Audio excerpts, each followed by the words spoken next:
Hey guys, great to see y'all again. We're going to be talking about geometry today, and the specific skill we're going to be talking about is 3.6a. That's classify and sort 2 and 3-dimensional figures, including cones, cylinders, spheres, triangular and rectangular prisms, and cubes based on the attributes using formal geometric language.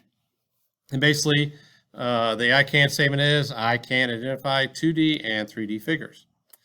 Talk about the vocabulary a little bit. The main vocabulary we're going to talk about is vertices, edges, and faces. And typically this is what third graders struggle with most, is identifying these.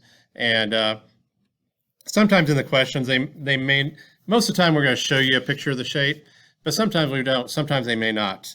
So I like to show y'all how to draw the shapes. And rectangular prism or cube, they have the same attributes pretty much. So show you how to draw a cube really quick. Cube, you basically, look at it, auto-corrected for me a little bit there. You basically draw a square, and then you can start in the center of that square and draw another square above it and to the right of it. Let's see if it auto-corrects that for me too. Yep, there you go, nice. Okay, and then all you do is connect the corners.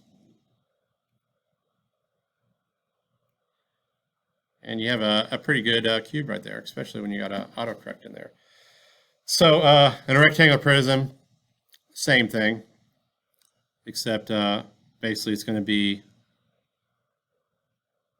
usually a little bit longer. Usually we think about rectangular prisms a little bit longer.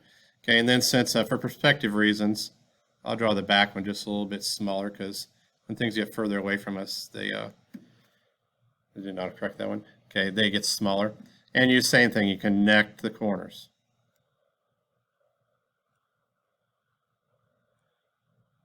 Okay, and we'll go ahead and identify.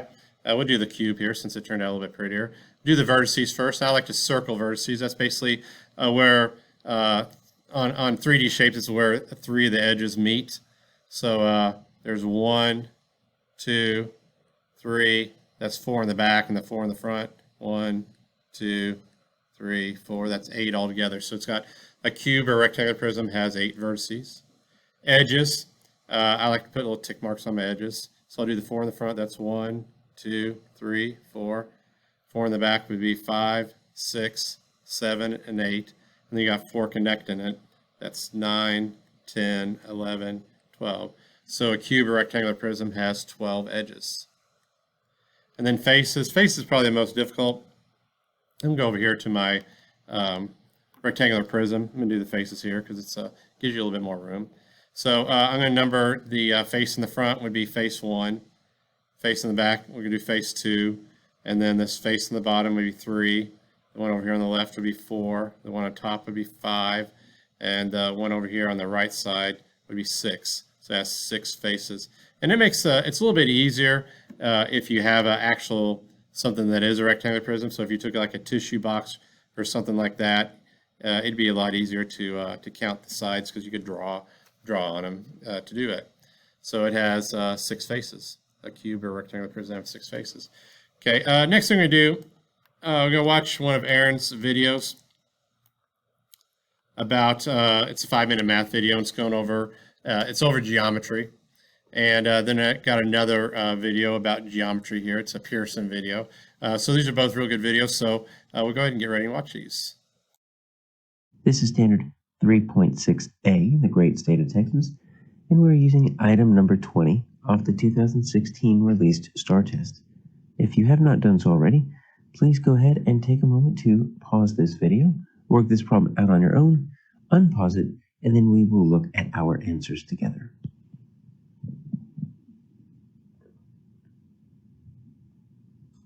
So what we have here is, it seems like a very simple problem. We're trying to find 2 sections that are quadrilaterals. But let's pretend we don't know what that word means. Now we will discuss what that word means toward the end of this video. But if we can, I want to see if we can solve this problem without even ever defining that word. So let's start with what we do know. We do know that triangles have 3 sides. That's something that we learn all the way in pre-K or in kindergarten. So what I want to do is I want to kind of shade in these triangles right here. So we've got section 1 we've got section 3. Obviously, these triangles are different sizes, and they're even different types of triangles. You see section 3 over there's a right triangle. Section 1 and 7 are equilateral triangles. It's a right triangle because it's got this little right angle right here. But let's just mark those off the board. So we're not going to worry about sections 1, 3, and 7. So 3 sides. And we'll say sections 1, section 3, and then section 7. So we've got section 5 right here. So section 5, we can probably name this. It's almost a square, but it's a rectangle. So it's a rectangle. It's got 4 sides, and it's section 5. Now section 2 is kind of a weird looking. Let's see. Let's count this. 1, 2, 3, 4, 5, 6. You might not remember, but 6 sides, I always think of the X. In hexagon, think of this X. So 6 sides is hexagon. You know, it's not regular hexagon because it is a little bit bigger on top. It is section 2. So we can mark this one out.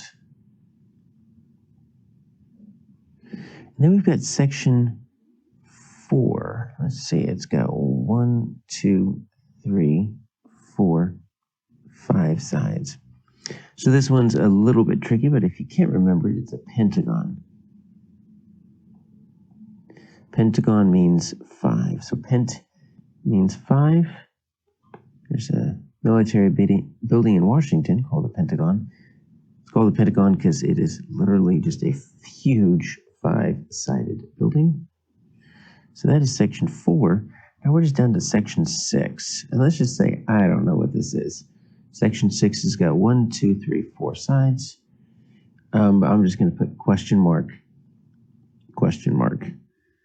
because it's not quite a parallelogram.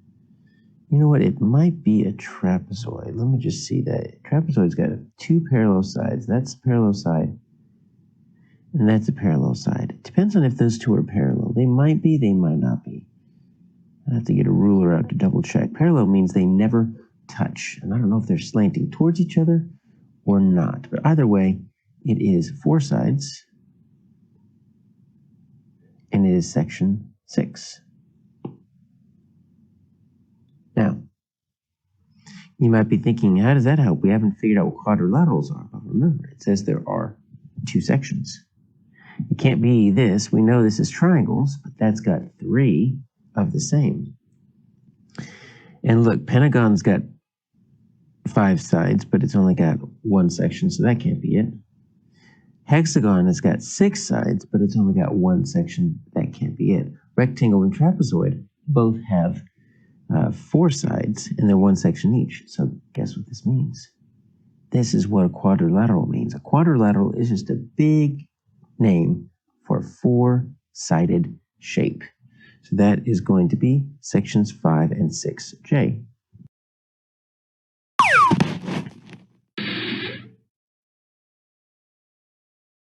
How can you describe parts of solid figures? Think about this question during the lesson. Some solid figures have faces, vertices, and edges. Each flat surface of a solid figure is a face. How many flat surfaces does a rectangular prism have? A rectangular prism has 6 faces. A rectangular prism has 6 flat surfaces or 6 faces. Will a rectangular prism roll? No, a rectangular prism will not roll. It does not have a curved surface. A rectangular prism has 12 edges. How can you describe an edge of a solid figure? An edge is where 2 faces meet.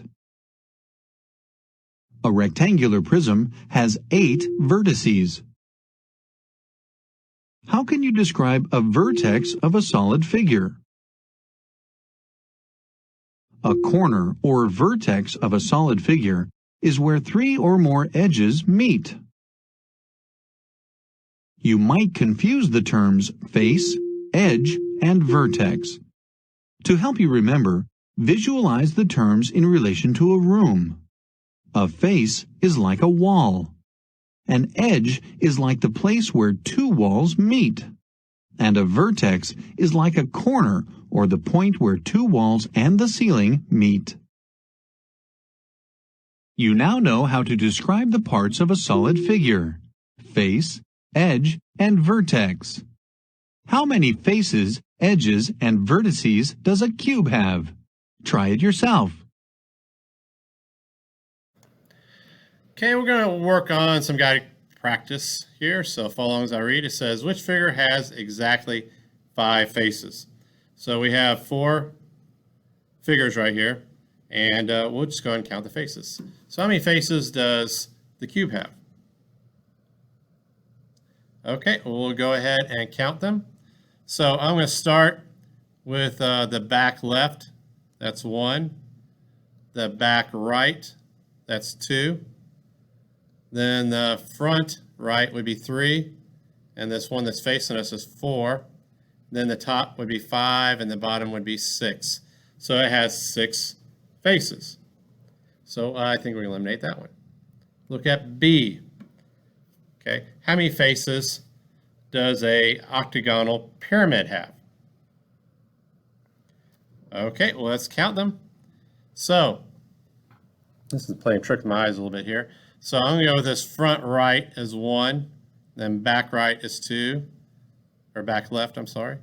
Back right is 3, the one front right is 4, and the one facing me is 5, and the base would be 6. So that has 6 faces, so we can eliminate answer choice B. Look at answer choice C. How many faces does a square pyramid have? Okay, we'll check it and see. We'll go to the back left as 1, the back right as 2, the front right is 3, and the one that's facing us is 4, and the base would be 5. So that looks like that may be our answer. We'll still check our cylinder down there. How many faces does the cylinder have? Okay, let's check it. We'll start with the flat circular faces first. The top, that's 1. The bottom, that's 2. And then it has one curved face that goes all the way around, would be 3. So we can eliminate answer choice D. Our correct answer would be answer choice C.